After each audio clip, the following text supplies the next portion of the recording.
What's up everyone, my name is Biku and I am here with my GPU overclocking guide.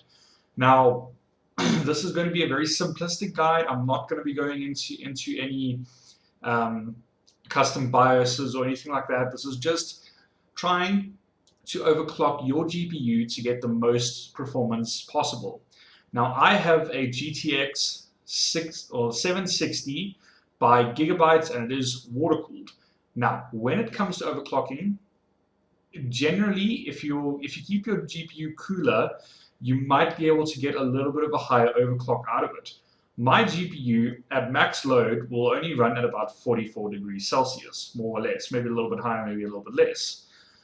But if you're running air cooling, yours will probably run a bit higher, more somewhere in the range of 70 to 80 degrees Celsius without overclocking.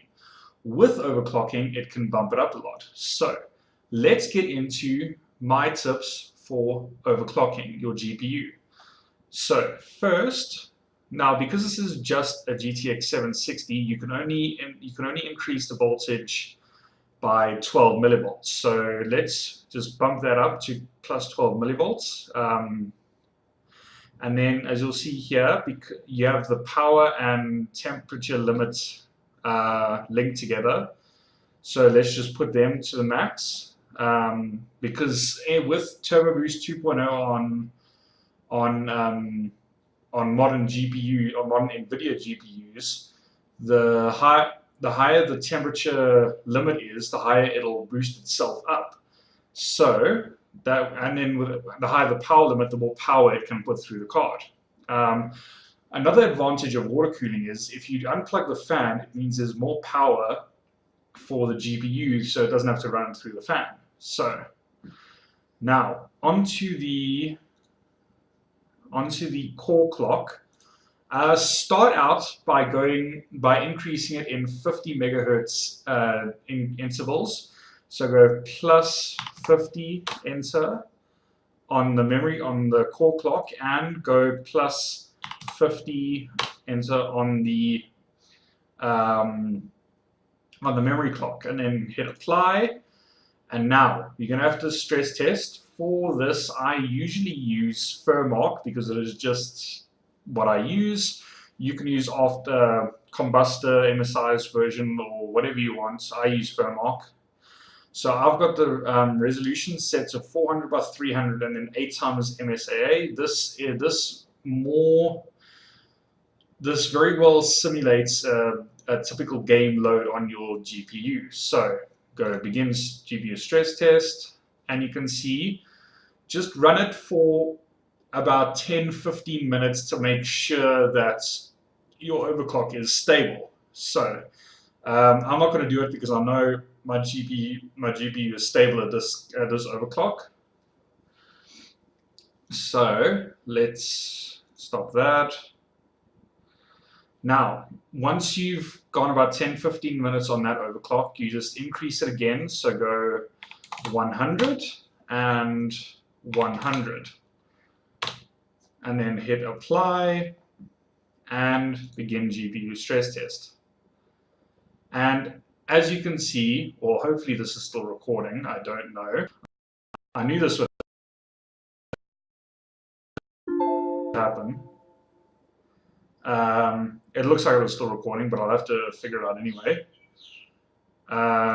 So, as you can see, Firmark crashed, and the display driver stopped working. Now, what happened there was a fail of your overclock. So I bumped it up too high, and the overclock the stress test crashed and the drivers crashed, which means you're going to have to bump it down a bit. So let's go to 70. Let's see what happens there. I'm just going to have to open Firmark again. Set that to my settings. So now we've got 70 on the core clock, and I'm going to leave it at 100 megahertz for the memory clock because I don't think that's what crashed. So we're going to go again, and let's go. And you can see it's still I don't know if you can hear me. You should be able to stop working.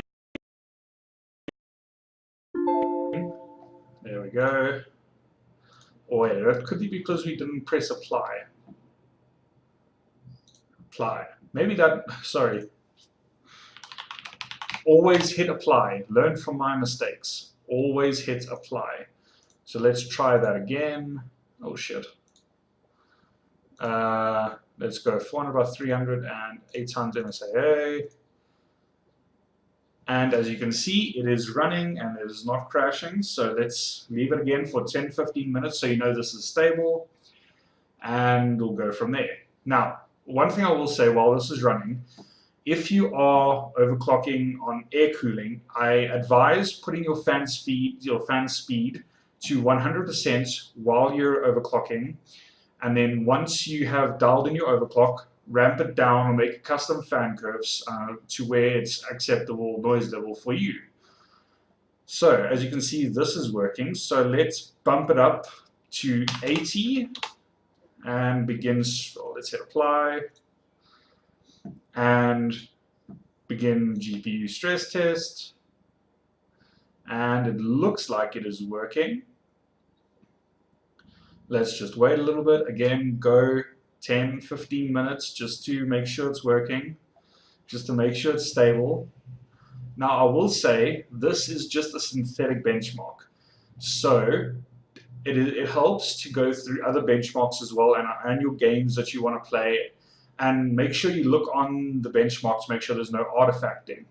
Now, what's an artifact? Artifact is when there's a bug, not a bug, but when the GPU outputs something that it's not supposed to. So it'll look very weird on the screen and there'll be glitches and whatever. So look out for that. If that's happening, you're going to have to dial back the overclock. So that looks about stable. So now let's, getting close to the 100 megahertz where we crashed. So let's just go 85 and hit apply and begin GPU stress test. Now let's see. Still looks stable. Doesn't look like anything is happening. So again, leave it 10-15 minutes. I know I might sound like, wait, there we go. See, it has stopped. So this means that 80 megahertz is our sweet spot, or not a, yeah. So I'm going to stop there because you do the exact same thing with the memory clock, but you don't really need to overclock the memory clock. There's no real reason to. It doesn't really impact performance. So it looks like our stable overclock is 80 megahertz, but on that test. Now go through all your other games and benchmarks and make sure you find the most stable benchmark for all of them. If it crashes on one, don't use it. It must be stable for everything, otherwise it is not stable. Now, you're almost always going to find something that'll break it. Now, make sure that when you do find something, if you don't think it is the overclock, make sure you look into it. Sometimes it can be driver errors, sometimes it can be anything really. So go through everything that you have. If you have one that looks a bit out, that it works on everything else and it's quite a low overclock and it's still bugging out on one program, that means that there's probably an issue with the program. So yeah, this has been my very simple guide on how to overclock with MSI Afterburner. So I hope you all enjoyed the video, and goodbye.